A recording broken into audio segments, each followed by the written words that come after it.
गेले काही दिवस महाराष्ट्र राज्यातील महाविद्यालय सुरू करण्याच्या संदर्भातली एक मागणी विद्यार्थ्यांकडून होत होती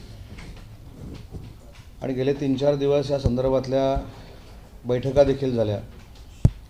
कुलगुरू महोदयांबरोबर देखील बैठक झाली, त्यांचं म्हणणं देखील आम्ही ऐकून घेतलं आणि कालच मी असं सांगितलं होतं की आदरणीय मुख्यमंत्री महोदयांच्या आदेशानं की आम्ही महाविद्यालय लवकरात लवकर SOP तयार करून सुरू करू। आजच मुख्यमंत्री महोदयांनी ही महाविद्यालय सुरू करायला मान्यता दिलेली आहे। येत्या 15 फेब्रुवारीपासून ही महाविद्यालय सुरू होतील।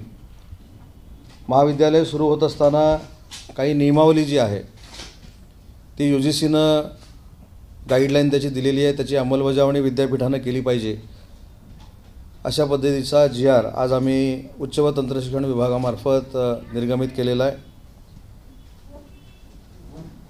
विद्यापीठाअंतर्गत येणारी जी कॉलेजेस आहेत, प्रायव्हेट युनिव्हर्सिटी अंतर्गत येणारी जी कॉलेजेस आहेत, ही सुरू करत असताना एक महत्त्वाची भूमिका त्याच्यामध्ये विद्यापीठांची किंवा प्रायव्हेट युनिव्हर्सिटींची असली पाहिजे की UGCनं जे म्हटलेलं आहे क्लासरूमची जी व्यवस्था आहे त्याच्यामध्ये किती विद्यार्थ्यांची बसण्याची व्यवस्था आहे आणि त्या बसण्याच्या व्यवस्थेच्या 50% रोटेशन पद्धतीनं ही विद्यार्थ्यांची संख्या घेऊन कॉलेजेस सुरू करायला महाराष्ट्र शासनानं आज परवानगी दिलेली आहे।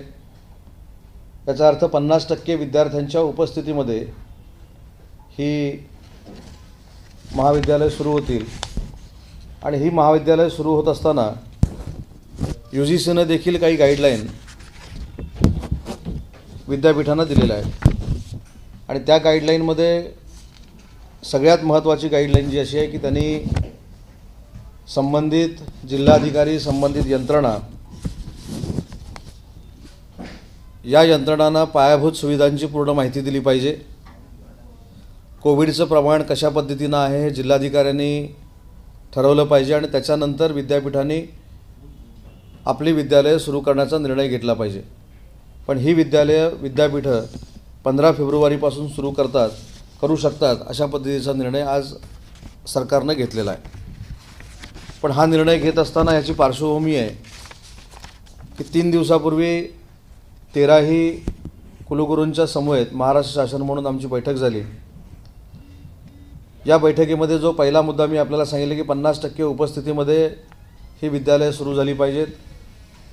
ही विद्यालय सुरू होत असताना वसतिगृहांचा जो प्रश्न आहे तो टप्प्याटप्प्यानं विद्यापीठांना आम्ही अधिकार दिलेले आहेत सुरू करण्याचा, पण सध्या 15 फेब्रुवारीला सुरू होताना फक्त कॉलेजेस सुरू होतील अशा पद्धतीचा निर्णय आम्ही घेतलेला आहे। विद्यार्थ्यांच्या परीक्षा या देखील ऑनलाईन ऑफलाईन अशा पद्धतीनं म्हणजेच विद्यार्थ्यांच्या सोयीच्या पद्धतीनं घ्यावा अशी चर्चा जी कुलगुरूंच्या बैठकीच्या निमित्तानं झाली, तर तो देखील निर्णय विद्यापीठांनी करावा। पण तो निर्णय विद्यापीठानं करत असताना जे कुलगुरूंच्या समवेत बैठक झालेली आहे, ऑफलाईन आणि ऑनलाईन हे दोन्ही ऑप्शन खुले ठेवून या परीक्षा घेण्याची परवानगी महाराष्ट्र शासनानं द्यावी अशा पद्धतीची मागणी कुलगुरूंनी केलेली होती आणि म्हणून विद्यापीठांनाच आम्ही अधिकार दिलेले आहेत की कशा पद्धतीनं परीक्षा द्यायच्या। पण परीक्षा देत असताना एक महत्त्वाची गोष्टीचा विचार विद्यापीठांनी केला पाहिजे। काही विद्यार्थी हे गेले 9 महिने हे ग्रामीण भागामध्ये गेलेले आहेत, म्हणजे उदाहरणार्थ मुंबईचे विद्यार्थी हे ग्रामीण भागामध्ये जर असतील तर त्यांना ऑनलाईन एज्युकेशन घ्यायचं आहे की ऑफलाईन एज्युकेशन घ्यायचं आहे, म्हणजे फिजिकली येऊन एज्युकेशन घ्यायचं आहे की ऑफलाईनच घ्यायचं आहे, हा ऑप्शन देखील विद्यार्थ्यांना खुला ठेवण्यात आलेला आहे। सगळ्यात महत्त्वाची विद्यार्थ्यांची जी एक शंका असते, पालकांची शंका असते की उपस्थितीचं काय, तर 75% उपस्थिती अनिवार्य जरी असली तर या वर्षापुरती कोविडच्या पार्श्वभूमीवर ही 75% उपस्थितीचं कंपल्शन हे विद्यापीठ करणार नाही आणि ते विद्यापीठानं करू नये अशा पद्धतीची परवानगी विद्यापीठाच्या कुलगुरूंनी काल आमच्याकडे मागितलेली होती आणि म्हणून त्यांनी जी काही मागणी केलेली होती त्या मागणीचं मिनिट्स जोडूनच आज आम्ही हा GR प्रत्येक विद्यापीठाला निर्गमित करतो आहे। वसतिगृह सुरू करत असताना स्ट्रक्चरल ऑडिट, फायर ऑडिट ही सगळी ऑडिट करूनच वसतिगृह सुरू करावीत अशा पद्धतीचा देखील निर्णय आम्ही परवाच्या बैठकीमध्ये घेतला आणि तीच सक्ती विद्यापीठांना राहणार आहे. विद्यापीठ अनुदान आयोगाच्या ज्या गाईडलाईन्स आहेत, म्हणजे UGCच्या ज्या गाईडलाईन्स आहेत, त्या पूर्णपणे त्याचा अभ्यास करूनच विद्यापीठांनी ही महाविद्यालय सुरू केली पाहिजेत.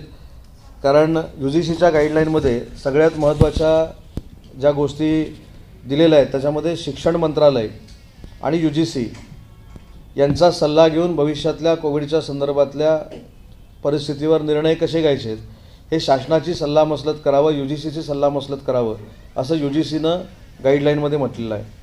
त्याच्यानंतर प्रवेश, शिक्षण पद्धती, अभ्यासक्रम पूर्ण करणं, परीक्षा, मूल्यमापन, निकाल जाहीर करणं याबाबत जी विद्यार्थ्यांमध्ये अनिश्चितता वाटते तर त्याच्या संदर्भात देखील विद्यापीठाने तातडीनं विद्यार्थ्यांशी संवाद साधून त्यांच्या मनातल्या ह्या शंका दूर कराव्यात अशी देखील UGCचं म्हणणं आहे. सगळ्यात UGCचं म्हणणं आहे म्हणजे आपण जे मास्क वापरतो म्हणजे मुखवटा घालणे, त्याच्यानंतर श्वसन स्वच्छता ठेवणे, हाताची स्वच्छता ठेवणे, शारीरिक अंतर ठेवणे, हे सगळे जे काही कोविडचे प्रोटोकॉल आहेत हे प्रोटोकॉल पाळले गेले पाहिजेत अशी UGCची गाईडलाईन आणि तीच सक्ती महाराष्ट्र शासनाची देखील आहे. या सगळ्याचं बंधन ठेवूनच ही महाविद्यालयं सुरू करावीत अशा पद्धतीनं देखील आम्ही विद्यापीठांशी चर्चा केलेली आहे. एखाद्या ठिकाणी विद्यापीठांना असं वाटलं की काही गावांमध्ये महाविद्यालय असतील, काही शहरामध्ये असेल तर पुन्हा याचा प्रादुर्भाव वाढू शकतो, तर त्याची तात्काळ दखल घेऊन कुलगुरूंनी जिल्हाधिकाऱ्यांशी चर्चा केली पाहिजे. आणि जिल्हाधिकारी हे डिझास्टर मॅनेजमेंट अथॉरिटीचे जिल्ह्याचे अध्यक्ष असल्यामुळं जिल्हाधिकारी जे सांगतील त्या पद्धतीनं पुढची वाटचाल ही विद्यापीठाने केली पाहिजे अशा पद्धतीच्या देखील सूचना आम्ही केलेल्या आहेत. आणि म्हणून मला असं वाटतं की गेले कित्येक दिवस कॉलेजेस कधी सुरू होणार आहेत ही जी एक काही शंका होती त्याला आज पूर्णविराम मिळालेला आहे. 15 फेब्रुवारीपासून कॉलेजेस सुरू करण्याचा आपण निर्णय घेतला आहे. पण 15 फेब्रुवारीपासून कदाचित 5 मार्चपर्यंत हा पहिला टप्पा असेल जिथं 50% कंपल्शन असू शकतं. भविष्यात पुन्हा एकदा जिल्हाधिकाऱ्यांशी चर्चा करून पूर्णतः 100% फिजिकली सुरू करावं का याच्यावर देखील चर्चा विनिमय केला जाईल. परीक्षांच्या बाबतीमध्ये सगळे अधिकार जे आहेत ते विद्यापीठांना दिलेले आहेत आणि विद्यापीठानं जे आमच्याकडे शिफारस केली त्याच्यामध्ये त्यांचं असं म्हणणं आहे की परीक्षा घेताना देखील ऑफलाईन आणि ऑनलाईन हे दोन्ही पर्याय हे विद्यार्थ्यांसमोर खुले असले पाहिजेत आणि त्याला आम्ही सहमती दर्शवलेली आहे. शैक्षणिक वर्ष पूर्णपणे संपत आलेलं आहे. आता विद्यार्थी कॉलेजमध्ये किंवा विद्यापीठात जातील ते थेट परीक्षेलाच जातील. अभ्यासक्रम पूर्ण झालेला नाही, अपूर्ण आहे. तर एकूण परीक्षांना विद्यार्थी कसे सामोरे जातील कारण अभ्यास पूर्ण झालेला नाही. आपण मुंबई विद्यापीठाचा जर विचार केला तर 16 ऑगस्टपासूनच ऑनलाईन एज्युकेशनला सुरुवात झालेली आहे. त्याच्यामुळं मुंबई विद्यापीठ असेल किंवा मी काल जे आढावा घेतलेली सगळीच विद्यापीठं असतील, फर्स्ट इयर सोडून सगळ्यांचा सिलेबस हा अतिशय चांगल्या पद्धतीनं ऑनलाईन पद्धतीनं सुरू आहे असं मला विद्यापीठाने सांगितलं आहे. आणि त्या बाबतीमध्ये देखील हा निर्णय आहे की ज्यांना जिथे आवश्यकता भासेल तिथे त्यांनी ऑफलाईन एक्झाम घ्याव्यात आणि ज्या ठिकाणी विद्यार्थ्यांना वाटतं की ऑनलाईन एक्झाम घ्यावी तिथं ऑनलाईन एक्झाम घ्यावी अशा पद्धतीचा निर्णय आम्ही घेतला आहे.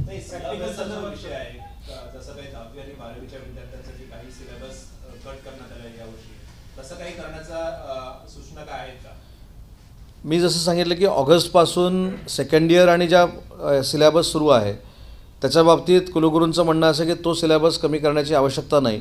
पण UGCनं गाईडलाईन दिली की फर्स्ट इयर जे सुरू होत आहेत त्याचा अभ्यासक्रम जर 15% 20% कमी करावा लागला तर तो विद्यापीठाने कमी करावा अशी गाईडलाईन आहे आणि त्याच्यावर प्रत्येक विद्यापीठ विचार करत आहे.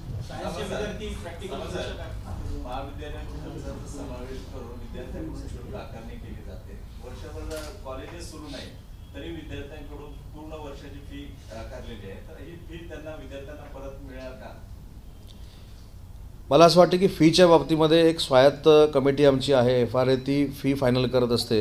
पण कालच्या बैठकीमध्ये मी सगळ्या कुलगुरूंना असं सांगितलं की फीची सक्ती कुठच्याही महाविद्यालयानं विद्यार्थ्यांवर करू नये, त्यांना देखील फी भरण्याची संधी उपलब्ध करून द्यावी आणि FRAच्या कमिटीशी चर्चा करून त्याच्यामध्ये काही आम्हाला कन्सेशन देता येतं का याचा विचार भविष्यामध्ये आम्ही करू. पण ती शेवटी समिती जी आहे त्याचे अध्यक्ष देखील जे आहेत ते माजी न्यायाधीश आहेत आणि म्हणून त्या समितीला जे अधिकार दिलेत त्याच्यामध्ये आम्ही इंटरफेअर करू शकत नाही.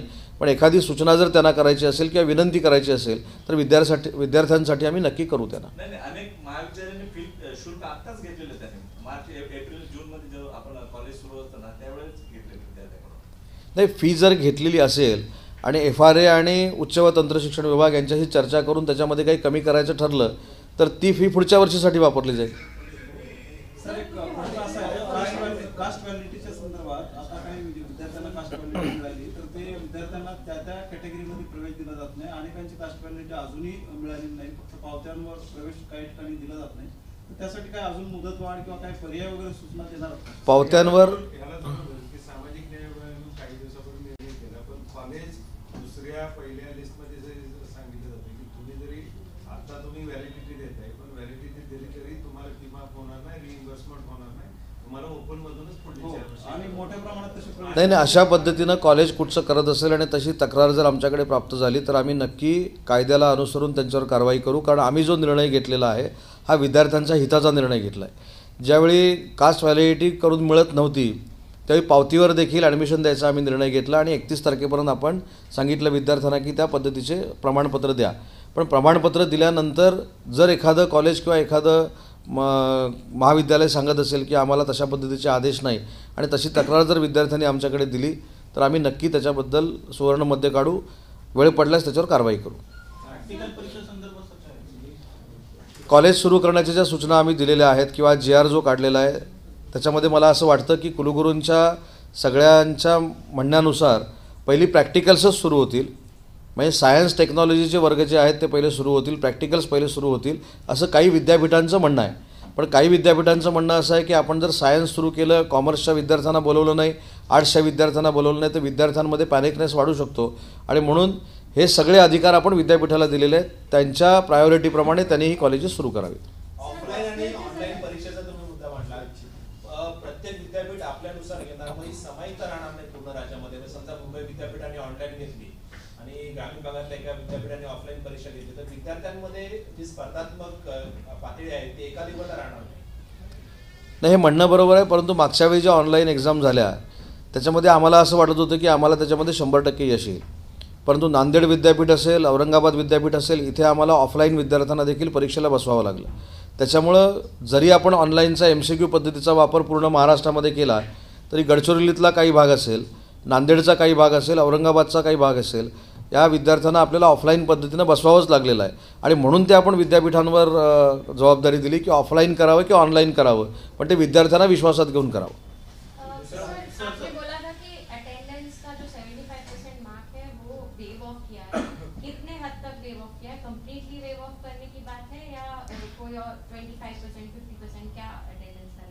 त्यामध्ये एक महत्त्वाची गोष्ट अशी आहे की 75% उपस्थिती असावीच अशा पद्धतीचं एक जे काही बर्डन होतं विद्यार्थ्यांवर त्याच्यातनं त्यांना सध्या आम्ही मोकळं केलेलं आहे. सध्या कॉलेजेस सुरू होते, ऑनलाईनवर हा एक्झामचा म्हणजे एज्युकेशनची सिस्टीम चालू असल्यामुळं तिथं काही प्रश्न येत नाही आहे. पण आता फिजिकली ज्यावेळी विद्यार्थी येतील तरी त्यांच्या दृष्टीनं कुठेही अडचण येणार नाही अशा पद्धतीनंच आम्ही निर्णय घेऊ. त्याच्यामुळं आता तरी 75% प्रेझेंटीची आवश्यकता का नाही आहे, कारण कॉलेजेस आता 15 फेब्रुवारीपासून सुरू होणार आहेत. कॉलेजेस बरेच काही वेगवेगळ्या ठिकाणी आहेत. हायर एज्युकेशनमध्ये इंडियन महाराष्ट्रातले मुंबईमध्ये किंवा पुण्यामध्ये शिक्षण घ्यायला जातात, तर ते जर येऊ शकत नसतील विद्यार्थी तर त्यांच्यासाठी प्रॅक्टिकल जे आहे ते त्यांच्या जवळच्या कॉलेजमध्ये करण्याची मुभा वगैरे असं काही ऑप्शन. या सगळ्या मुभा आम्ही विद्यापीठांना दिलेल्या आहेत. जी विद्यार्थी 300-350 किलोमीटरवरनं शहराच्या ठिकाणी येऊ शकत नाहीत त्यांना ऑफलाईन जर येता आलं नाही तर ऑनलाईन शिकवावं आणि प्रॅक्टिकलचं देखील शेड्यूल त्यांना करून द्यावं अशी देखील चर्चा झाली. मला असं वाटतं की विद्यापीठाने याच्यामध्ये चांगल्या पद्धतीनं अभ्यास केलेला आहे ह्या संपूर्ण 7-8 महिन्यामध्ये आणि म्हणून कुठच्याही विद्यार्थ्याचं शैक्षणिक नुकसान होणार नाही याची दक्षता घेऊनच विद्यापीठ पुढे जाईल. वसतिगृह तुम्ही 15 तारखेपासून सुरू करत नाही, म्हणजे विद्यार्थी ग्रामीण भागातून शहरात वसतिगृहात राहतात ते येऊ शकणार नाहीत 15 तारखेपासून कॉलेजला. नाही, वसतिगृह आपण का सुरू करत नाही आहोत, म्हणजे पहिले 8-10 दिवस कदाचित ती सुरू होणार नाहीत. 4 विद्यार्थी जर असतील एका रूममध्ये तर एकाच विद्यार्थ्याला आपल्याला ठेवायचा, तर तो विद्यार्थी कुठचा असला पाहिजे हे ठरवण्याचे अधिकार आपण त्या महाविद्यालयाला आणि विद्यापीठाला दिलेले आहे. तसं काही विद्यार्थ्यांचं कॉलेज सुरू करा असं म्हणणं आहे, तर काही लोकांचं असं म्हणणं आहे की आम्ही ऑफलाईनच एज्युकेशन घेतो. तर ते सगळा सर्वे जो आहे तो विद्यापीठाला करायला काही दिवस अवधी आवश्यक होता. आणि दुसरी महत्त्वाची गोष्ट आहे की अजूनही काही वसतिगृह ही क्वारंटाईन सेंटर आहेत आणि म्हणून क्वारंटाईन सेंटर असलेली वसतिगृह सध्या आपण कुठंच देऊ शकत नाही. म्हणून ही सगळी यंत्रणा जी आहे ती विद्यापीठानं जिल्हाधिकाऱ्यांशी चर्चा करावी, संबंधित यंत्रणेशी चर्चा करावी आणि 15 तारखेपासून कॉलेजेस सुरू करावी हा याच्यातला मतितार्थ आहे.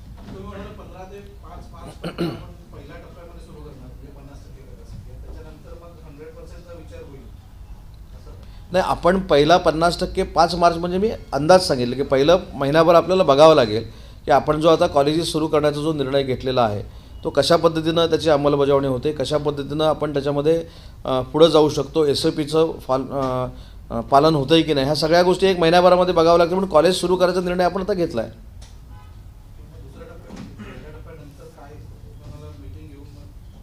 नाही, दुसरा टप्पा हाच असू शकेल की वसतिगृह कधी सुरू करायची, लायब्ररी तर सुरू करा म्हणून आम्ही ऑलरेडी सांगितलेलंच होतं पूर्वी. त्याच्यानंतर आता 50% विद्यार्थ्यांना आपण ही मुभा दिलेली आहे. आता याच्यामधनं काय होणार आहे की सोमवारी जर ऑनलाईनचा वर्ग झाला तर मंगळवारी तुम्हाला ऑफलाईनचा करावा लागेल. त्याच्यामुळं रोटेशन कसं ठरवायचं हे देखील UGCनं असं सांगितलं आहे की राज्य शासनाच्या सल्ल्यानं युनिव्हर्सिटीनं ठरवावं. परंतु त्याच्यातनं राज्य शासनानं ठरवण्यापेक्षा आम्ही युनिव्हर्सिटीला सांगितलं आहे की हे रोटेशन देखील युनिव्हर्सिटीनंच ठरवावं. एक राजकीय प्रश्न आहे. विधानसभा अध्यक्षांनी काल सूचना केली की राज्यात ज्या निवडणुका होतील स्थानिक स्वराज्य संस्था आणि विधानसभा त्याच्यासाठी EVM बरोबर मतपत्रिकेचा पर्याय मतदारांना मिळावा यासाठी कायदा करण्याच्या सूचना त्यांनी केलेल्या आहेत. शिवसेनेची काय भूमिका आहे? तुम्ही शिवसेनेचे प्रवक्ते सुद्धा. विधानसभेचं अध्यक्षपद हे घटनात्मक मोठं पद आहे आणि त्यांनी एखादा निर्णय जर दिलेला असेल तर त्याच्यावर मंत्री म्हणून मी काही भाष्य करणं हे योग्य नाही. सर दिल्ली में थोड़ा 15 तारीख से कॉलेज शुरू हो रहे, क्या SOPs रहेंगे, किस प्रकार से सरकार तैयार है और क्या आपने ये किया है? सरकार तो पहले से ही तैयार था, लेकिन वाइस चांसलर के साथ मीटिंग होकर अभी 15 फरवरी से कॉलेज शुरू करने का हमने फाइनल किया है और उसका जो SOP है उसकी जिम्मेदारी पूरी यूनिवर्सिटी के ऊपर है.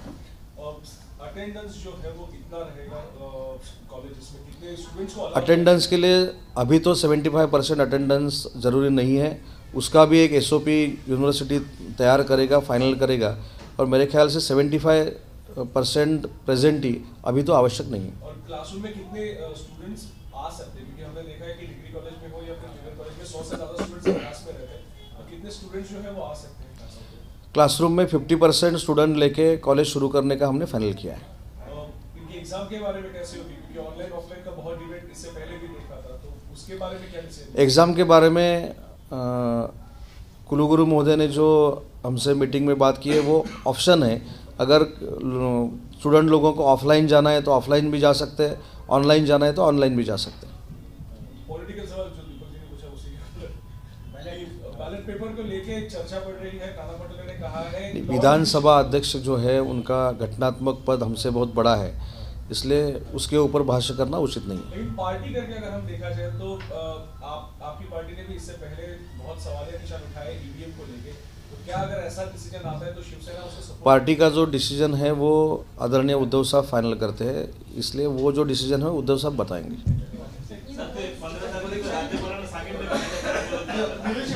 त्याने राज्यपाल महोदयांशी चर्चा करून, सकारात्मक चर्चा करून माझं म्हणणं सगळं राज्यपाल महोदयांना पटवून देऊनच कॉलेजेस सुरू करण्याचा निर्णय आम्ही घेतो. ABP माझा, उघडा डोळे बघा नीट.